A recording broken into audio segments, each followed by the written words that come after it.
The anger of Allah subhanahu wa ta'ala and His curse is real. It happens and it comes.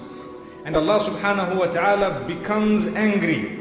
As much as we've learned that He is extremely merciful, the most merciful, there are sometimes certain actions that we engage in that earn the wrath of Allah subhanahu wa ta'ala, His anger and His curse and His punishment. The Quran has addressed us as well as all mankind regarding the anger and wrath of Allah subhanahu wa ta'ala. The idea of that is for us to take heed. We must make sure we are not engaged in those type of deeds. Because believe me, if you know, may Allah protect us, that a very, very powerful human being is extremely angry with you, I think it would give you sleepless nights. More so if we are to give you even a cheaper example, if you witness an angry lion outside there, nobody will leave this masjid. May Allah protect us. We are ready to fear an animal, and we are not prepared to fear the creator of the entire creation. May Allah subhanahu wa ta'ala save us from hypocrisy. The first issue we need to remember is in Surah Al-Fatiha, which is the opening surah of the Quran. Allah subhanahu wa ta'ala makes mention of a dua. And I've mentioned this dua where Allah subhanahu wa ta'ala says, اهدنا الصراط المستقيم. Guide us to the straight path. That is by far the most important prayer that anyone could make. Guide me to the straight path, O my Creator. Guide us all to the straight path, O the one who has created myself and yourselves. Ameen. Now the rest of the surah is connected to what the straight path is. It is the path of those whom Allah has favored, which means the prophets, the messengers, those who believe and do good deeds.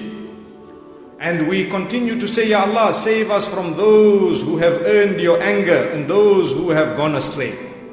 So the meaning of the straight path is mentioned in the same surah, and we repeat it so many times. صراط الذين أنعمت عليهم غير المغضوب عليهم ولا الضالين.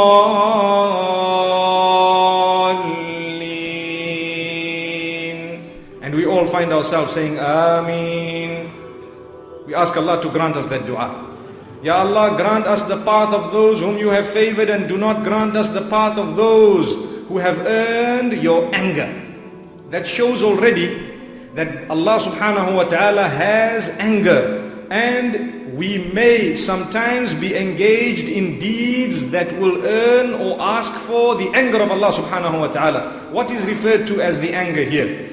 They are هُمُ الَّذِينَ عَرَفُوا الْحَقَّ وَتَرَكُوهُ. They are those who knew the truth but left it.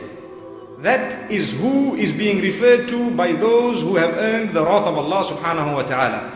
The people of the book as well as all others who have known the truth. They knew what the truth was. They knew that this is what we are waiting for. We are waiting for this sign and that sign. When the messenger came to them with all those signs, they preferred to cover their book and turn it and twist it and hide it. And they preferred not to accept the message solely because of the fact that he was from amongst the Arabs and he was not from amongst them. The same applies to every single one of us. If we know the truth, we know the Quran, we claim to believe it, we claim to accept it, we know the messenger, we know the messengers, we know the revelation, we know the sunnah of the Prophet sallallahu alaihi wasallam.